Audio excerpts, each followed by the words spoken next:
सत श्री अकाल दोस्तों, नमस्कार, आदाब, welcome to Guru Nanak cares. आप सबका हार्दिक स्वागत है।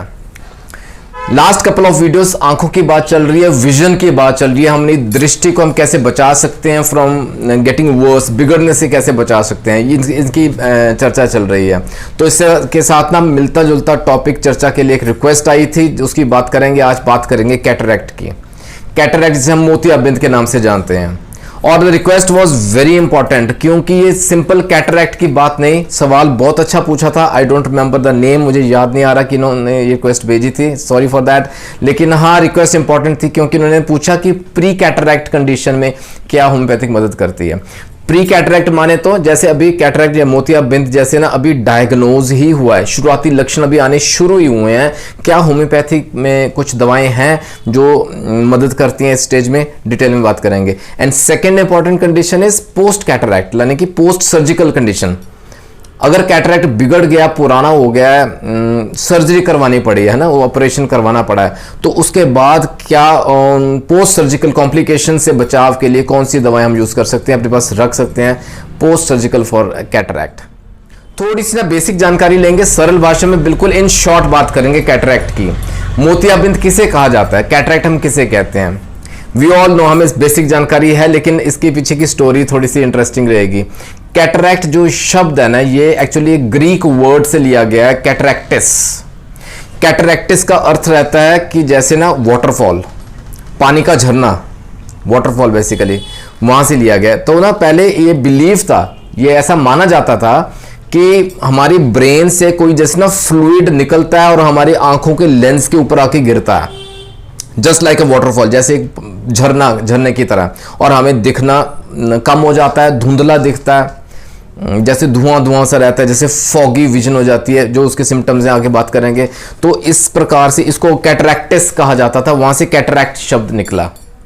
तो बेसिकली कैटरैक्ट क्या रहता है, ये हमारे लेंस के ऊपर जैसे कि ना व्हाइट सफेद की एक परत सी, एक चादर सी चढ़ जाती है, जिससे हमारी विजन, हमारी दृष्टि है ना, हमें दिखना बंद हो जाता है प्रॉपर। या कह लें धुंधला दिखता है, जैसे क्लाउड्स हैं, जैसे ना बादल हैं छाए हुए हैं, जैसे फॉगी सी विजन है, जैसे ना धुंध है, धुंध आसपास। इस प्रकार के सिम्टम्स आते हैं, इसे हम कैटरैक्ट बोलते हैं, इसे हम मोतियाबिंद बोलते हैं।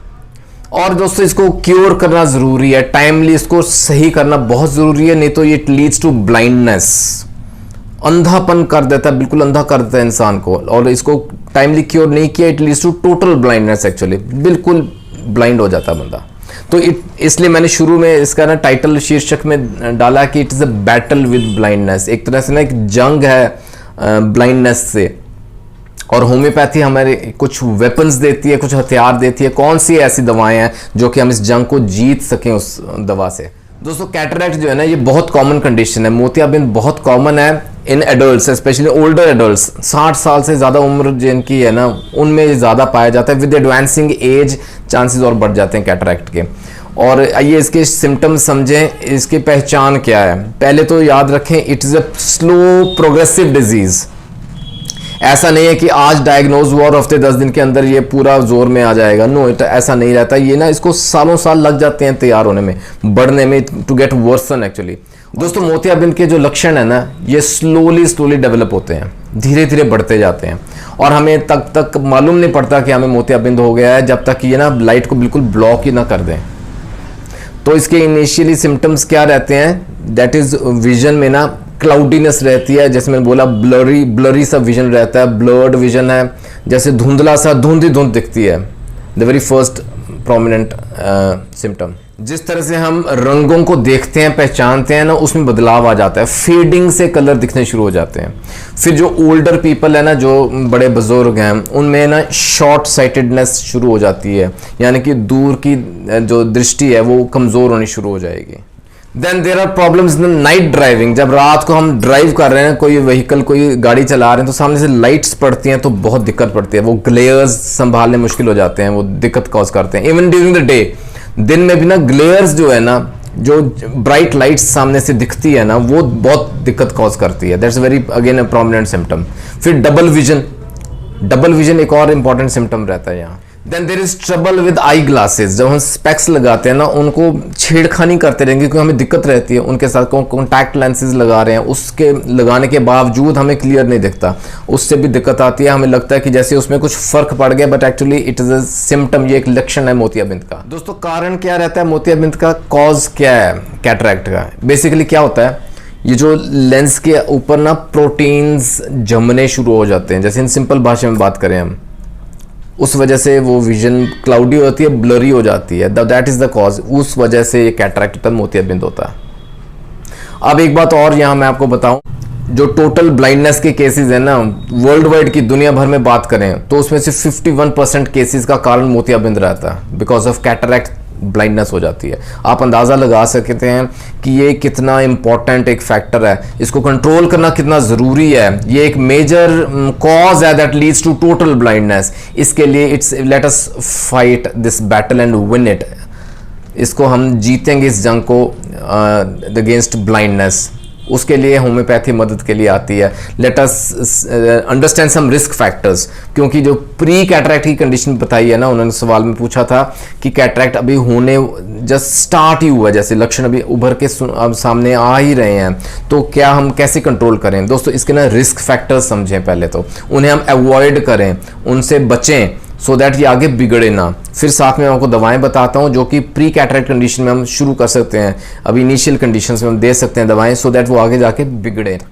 तो रिस्क फैक्टर्स क्या रहते हैं? धूम्रपान सबसे पहले, स्मोकिंग है, ओबेसिटी है सेकंड, लाइक जैसे कि ना मोटापा है, डायबिटीज है, शुगर के पेशेंट को दिक्कत रहती है, शुगर कंट्रोल में रहना जरूरी है, हाइपरटेंशन है, ब्लड प्रेशर अगर बंदे का बढ़ता है ना और वो अनकंट्रोल्ड रह रहा है तो कैटरैक्ट के लिए एक रिस्क फैक्टर बन जाता है, उसको कंट्रोल में रखना जरूरी है। अच्छा, अगर फैमिली हिस्ट्री है, परिवार में किसी को पहले मोतियाबिंद की दिक्कत आई है तो आगे आने की संभावना बढ़ जाती है बच्चों में। अच्छा, then there are certain medications. Allopathy में कुछ ऐसी दवाएं हैं जिनको हम स्टेरॉइड्स बोलते हैं। कई कंडीशंस ऐसी हैं जहां वो देनी पड़ती हैं। पेशेंट अगर लॉन्ग टर्म से ले रहा है ना, वो भी एक रिस्क फैक्टर है that can lead to cataract, मोतियाबिंद हो सकता है। अगर प्री कंडीशंस हो गई हैं, कैटरैक्ट के लक्षण आने शुरू हो गए हैं, प्री कैटरैक्ट कंडीशन है, तो यहाँ होम्योपैथी इमीडिएटली स्टार्ट करें।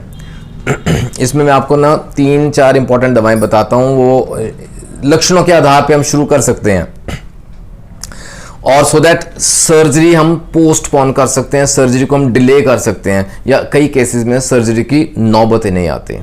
ठीक है, the very first important medicine is pulsatilla. Pulsatilla number 1 दवा है दोस्तों, प्री कंडीशंस को वहीं रोकने की, उन्हें धीमा करने की, सो दैट कैटरैक्ट जो मोतियाबिंद के कंडीशन लक्षण है ना आगे और बिगड़े ना। The second important medicine is causticum. Causticum भी मदद करती है यहाँ इन प्री कंडीशंस जो cataract. And third important medicine is sepia.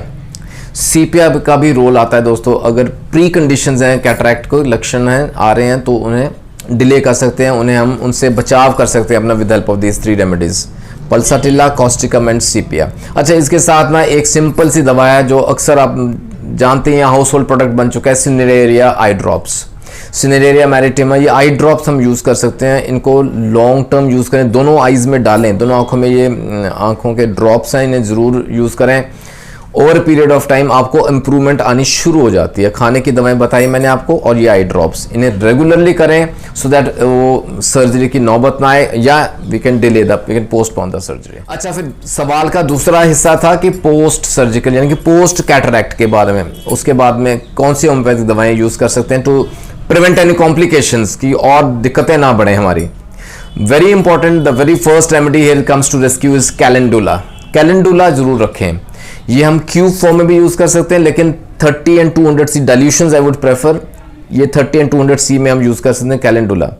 Second important remedies senega. Senega अपने पास रखें, क्यूब फॉर्म में ले सकते हैं 5 से 10 बूंदे, कुछ गुनगुना पानी, दिन में 2 से 3 बार।